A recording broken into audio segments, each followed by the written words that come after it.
Hey everybody! I have finally been able to see The Day of the Doctor, and I'm blown away.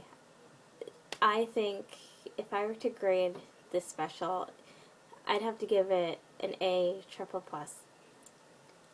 I thought it was really well done. I think they couldn't have done it any better. It was just perfect in my opinion, and I think it was Moffat who called it a love letter, and it definitely was a love letter. I'm so happy that they did it the way they did it, and I'm really, really excited, and I'm still going to be leaving it on the DVR for a long time.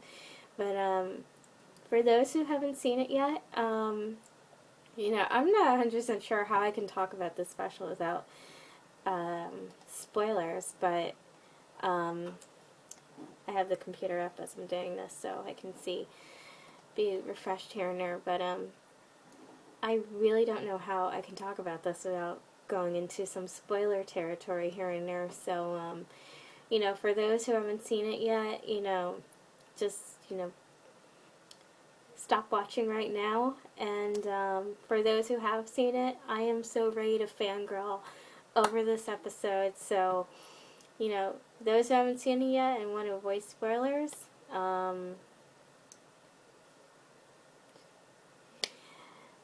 you've had your chance to stop watching the video, so here I go into full fangirl mode about this episode. It was done perfect. First off, 10 and 11 interacting with each other. My God, they were so dorky and adorable together. I loved it. I loved seeing 10 and 11 interact with each other, especially the comparing the sonic screwdrivers scene. Especially 10's look of, oh, why does he have the cool one? I have the dorky one. And seeing the two of them together with the glasses and the fez. That stupid looking fez. Very funny. I think the real genius of this episode was there was everything fit together perfectly, but the writing, what was going on in Stephen Moffat's brain while he was writing this script. I can't imagine writing something that crazy and that amazing. I don't know how he does it. Like, he must have 3 or 4 brains or something. I don't get it. I don't understand how he could write that amazing special, but it was perfect. So, we finally figure out the puzzle pieces that make up John Hurt's character, the War Doctor, who I think John Hurt was really cool playing it. It was kind of an old geezer playing off like two younger brothers being dorks. So it was just perfect. So we finally get the puzzle pieces of the War Doctor, and we see that it is him who is in charge of Gallifrey's ultimate fate during the Time War. And up until now, all we knew was that he destroyed his own people in the process of destroying the Daleks and ending the Time War. I'm sorry if I'm screwing up a history lesson here, but I'm total fangirl right now, so my mind is going a mile a minute. The Rose Tyler, I'm going to call her Conscience. That confused me at first until I realized that she pretty much is kind of the conscience projection of the War Doctor. She's there to kind of help him figure out what's right and wrong. Should he, do something drastic, or should he not? So that was kind of confusing at first until I began to piece that together, but I'm glad I was able to piece it together when I did. Clara, I think of all the episodes, this was kind of the least to feature Clara. I think she was kind of there as like a third character you have your first, you have your secondary, and then I like to say you have your, third kind of background characters. Clara was kind of a background in this one until she stole the time vortex manipulator. And I will be leading on to that very shortly. But I think the episode could have done good even without her there. No doubt I love Clara, but this was kind of one where she was a total background character. The Zygons, I hadn't really seen any episodes with the Zygons before this, but I thought they were a little creepy, but not really too creepy. What else to feature? What else to talk about? I'm sorry, my brain is still on that high from the doctor. It was really cool that they brought Unit back for this episode, and we see, especially to see their archives of dangerous stuff, and if you, for those who are a little eagle-eyed and always looking for, especially to see if there was any trace of some characters that may have been left out of this. If you notice in one of the scenes where we're scrolling past the objects in the archive, we see Riversong's shoes that she wears when the Byzantium crashes, and those famous red shoes from Crashes of Byzantium and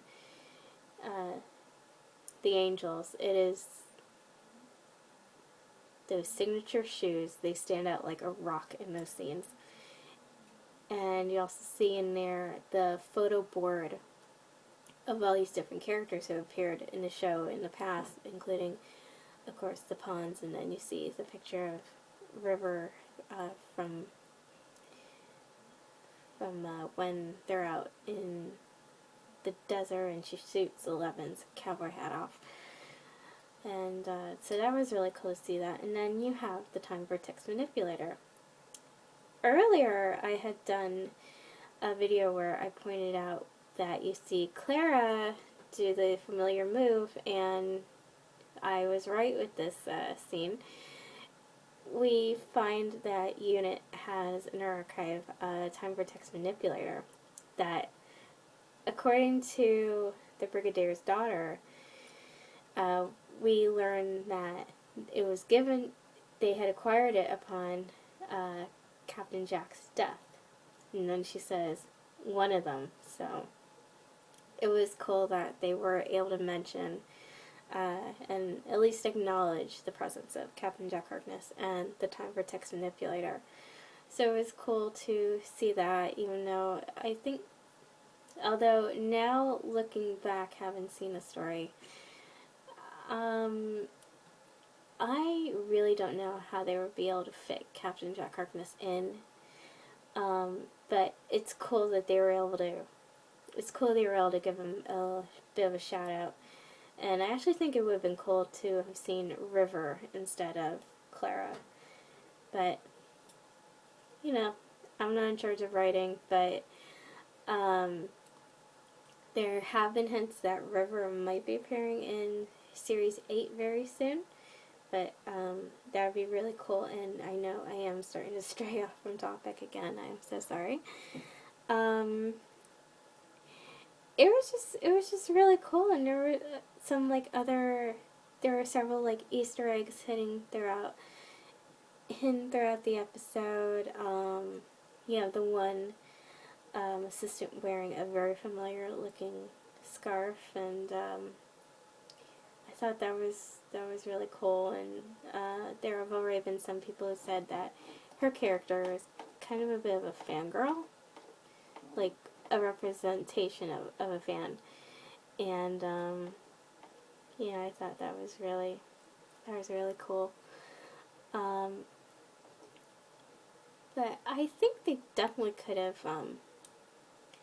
I definitely think they could have at least fitted River in, definitely. For example, there's a scene when where we flash back to Tennant and his rendezvous with Queen Elizabeth I, and Tennant realizes that his horse is a zygon. And he's like, oh, it's the horse. And I could just picture River, you know, laughing, laughing at him and thinking, you are an idiot. um, I'd have to say the one moment that, you know, really just so stood out for me, the one moment that really made me so proud to be a fan, was, I'm going to call this the Heroes Assemble sequence. It's like part of the last act, the grand finale. So, major spoilers ahead for those who haven't left the room already. We have Tennant, we have 10, 11, and the War Doctor realizing that there is a way for them to save Gallifrey from being annihilated. All thanks to them figuring out what's right to do and having the Rose conscious, you know, really getting in there, and them all being able to realize that there is a way that they're able to save Gallifrey by, I'm going to allude it to the invisibility cloak from Harry Potter. A way of keeping it safe and protected and making it look as if they have been, you know, annihilated. Meanwhile, they're all safe and sound. So, you have 12 TARDISes circling Gallifrey as this war is going on.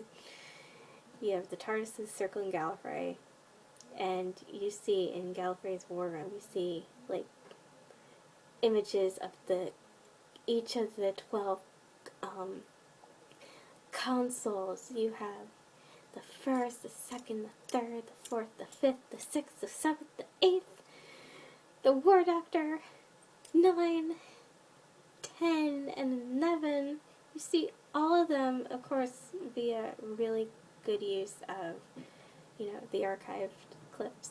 You see all of them there working the council and, you know, trying to, you know, make this plan happen. You see all of them, you see all these vintage clips, and then you see one of the High Council members of, I guess, the Gallifrey military team. You see one of them all of a sudden says, you know, all 12 of them, and then he's like, no, 13.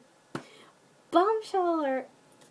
We see a brief glimpse of our next Doctor, Peter Capaldi, grabbing that switch, pulling it down, and we see him do this stare that says,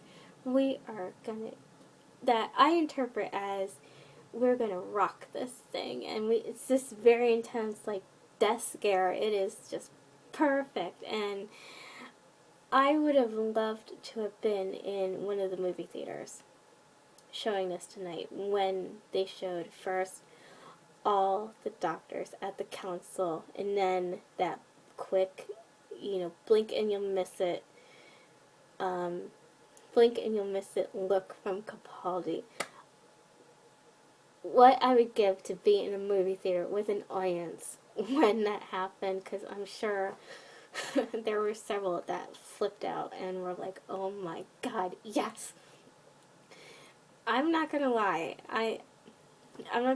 when that sequence began, you see all of them at their councils, and you see Capaldi, I was like, yes, yes, yes, yes! I was so excited. It is rare I ever let out a happy scream at the television, and I'm not gonna lie, I did.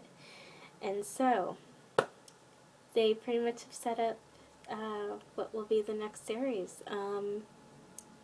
The fact that Gallifrey is still out there. They have pretty much set up that the Doctor can now try to find his way home. And try and rediscover Gallifrey, and, pretty much just rewriting a bit of the history, but also moving forward. I think, all in all, I think they couldn't have done this any better. It was just perfect, and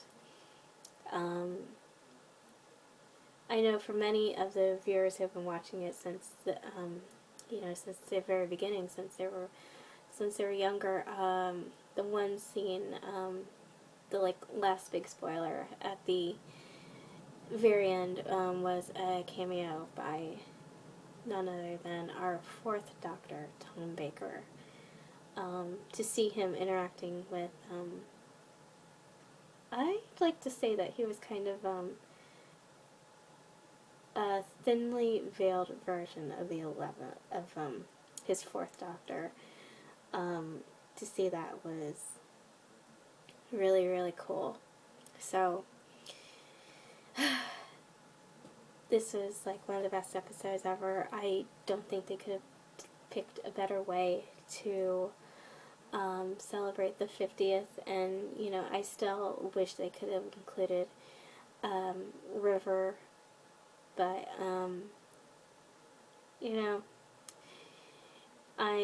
I like to imagine that that's just it. We can imagine our own little versions of that. But to get back to topic, I think they did an amazing job. I can't wait for the next adventures. Of course, the trailer has been released for the Christmas special, which we'll see the end of 11, and it'll be sad to say goodbye to Matt as the 11th, but with the new adventures that are going to be coming up, and the storyline they're ready to go with, I'm very, very excited for Capaldi to take his spot at the blue police box that we love so much. So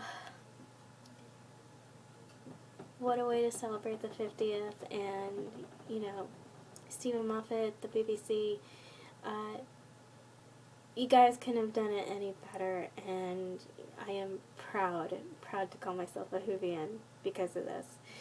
So really awesome 50th, and here's to many more years of traveling with the Doctor. So what was your reaction? What did you guys think? What moments made you guys go, yes, and they did not just do that? I really want to know, what do you guys think? And how do you think Series 8 is going to go? What do you guys think? So let me know, and have a good evening, everybody.